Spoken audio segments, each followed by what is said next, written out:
start.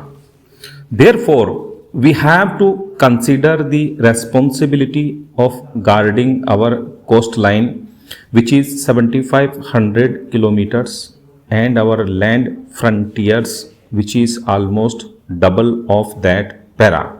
Sir, for the last 2 years, the linkage between the US, China, and Pakistan with their anti India overtone have become more and more pronounced, and several honorable members have referred to this aspect.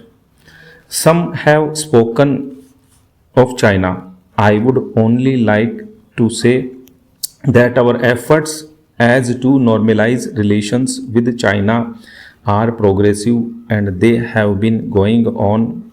Our attitude is clear, but they have not proceeded beyond the point. We hope that with the expressions of their desire to have friendly relations with us and the changes that have taken place recently in the domestic as well as the foreign policy of China, we move in that direction of normalizing relations. That is what we would like. But we also take note of the fact that 7 rounds of discussions have taken place on the border problems, and border problem is one of the key areas in our bilateral relations.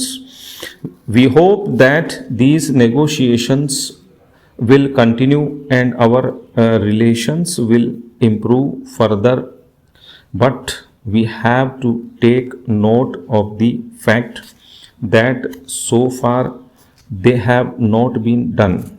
Para. Some honorable members have referred to Chinese protests with regard to the grant of statehood to Arunachal Pradesh and also intrusion by China in that area.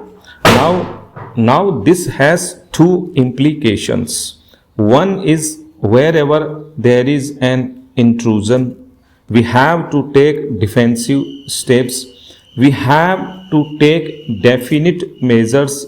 And second is that this becomes an unnecessary routine in the bilateral relations between the two countries, and one would think sometime that they are unavoidable irritants. That is all I would like to say in this matter. Para. Sir, with regard to Pakistan, also our approach has been to normalize relations, and many honorable members have already made pointed reference to the recent developments which have in fact led to the deterioration of the security environment around this country and which are related to Pakistan acquiring sophisticated weapons. Here one is to take note of a basic fact that Pakistan is regarded as a frontline state in the strategic perception of the US, and this has led to the flow of arms. It has led to the aid package, and it has led to the deliberate ignoring of the efforts being made by Pakistan to have military nuclear capabilities. Earlier, the justification that was being used was Afghanistan. Now, in this $1.7 billion package, the justification that has been stated is that it is required for the modernization of Pakistan armed forces. There is shift even in that, and this package is giving formidable package, and we cannot afford to ignore the fact that would be imposed through acquisition of these sophisticated weapons and equipments by Pakistan. We are aware of these dangers, and that is why we are preparing ourselves fully. Para. Mr. Vice Chairman, Sir, I rise to support the working of the Ministry of Defence of the Government of India, and through you I would like to convey my hearty congratulations to all the defence forces, to the three wings, namely Army, Navy and Air Force, who are rendering an outstanding service for the cause of security of the nation for decades together, except for a small debacle in the year 1962. The morale of and the standard of our Army, Navy and Air Force have been quite high in the whole world. Para. Sir, India is a big country and it is a subcontinent.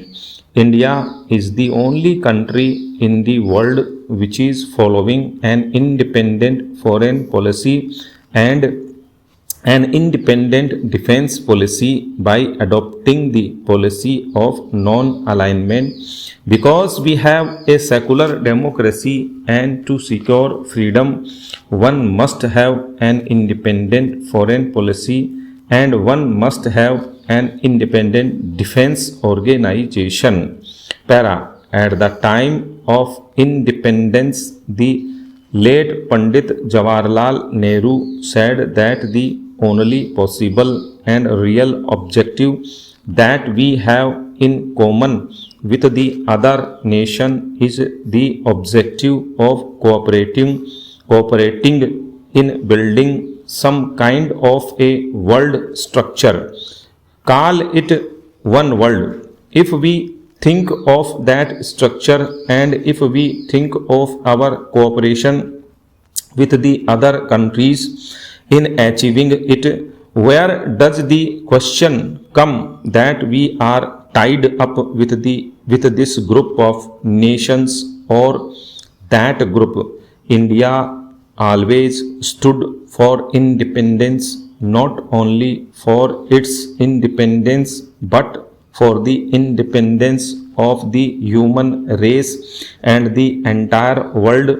It is clear from this example that just 2 years ago or so there was a conference of 103 nations in New Delhi, which was presided over by the late Prime Minister Shrimati Indira Gandhi, and all these nations independently raised their voice for freedom and social justice.